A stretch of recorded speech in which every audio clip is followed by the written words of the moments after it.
ٹھیک ہو گیا جی. علی بھی اگلا سوال ہے، ہم نے بچپن سے ایک بات سن رکھی ہے جس کی تصدیق یا تردید علی بھائی سے مطلوب ہے.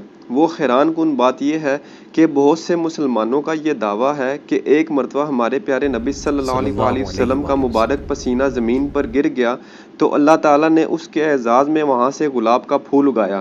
چنانچہ ہم جو گلاب کے پھول کی خوشبو سونگھتے ہیں، دراصل یہ خوشبو نبی صلی اللہ علیہ وآلہ وسلم کے پسینے کی خوشبو ہے جو اللہ تعالیٰ نے قیامت تک کے لیے گلاب کے پھول کی شکل میں باقی رکھی ہے.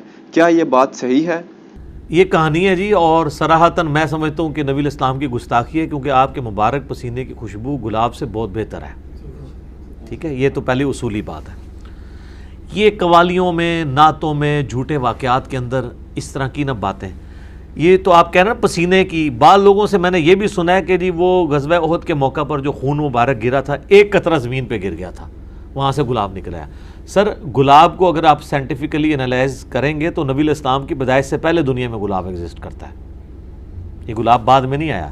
جس طرح کیلے کے بارے میں نے بتایا ویسے کرنے کے لیے نہیں آیا، وہ پہلے سے ایگزسٹ کرتا ہے. وہ قرآن پاک میں کیلے کا ذکر موجود ہے. تو یہ گلاب کا اس سے تعلق نہیں ہے. باقی یہ بات درست ہے کہ نبی صلی اللہ علیہ وآلہ وسلم کا مبارک پسینہ خوشبودار تھا، اور وہ گلاب کی خوشبو کا محتاج نہیں ہے، اس سے بہتر تھا. بخاری اور مسلم دونوں میں حدیث ہے، انس بن مالک کہتے ہیں میں نے آج تک کوئی ہاتھ ایسا نہیں چھوا جیسا کہ نبی الاسلام کا مبارک ہاتھ تھا. وہ کہتے ہیں کوئی دنیا کی ریشم اور دباج اس سے زیادہ نرم نہیں تھی جو نبی الاسلام کا مبارک ہاتھ تھا. ریشم کے ساتھ مثال دی ہے. یہ نہیں ہے کہ نبی الاسلام جو ہے وہ آپ نے بڑی امیروں والی زندگی گزاری تھی، آپ نے تو مزدوری کی ہے، اس کے باوجود اللہ نے ایک پروٹوکول دیا کہ ہاتھ ان کا بہت نرم تھا. ٹھیک ہے، اسی بخاری مسلم کی حدیث میں آتا ہے کہ میں نے آج تک کوئی مشک اور عنبر کی خوشبو ایسی نہیں سونگھی جو نبی الاسلام کے پسینہ مبارک سے اور آپ کے مبارک ہاتھوں سے آتی تھی.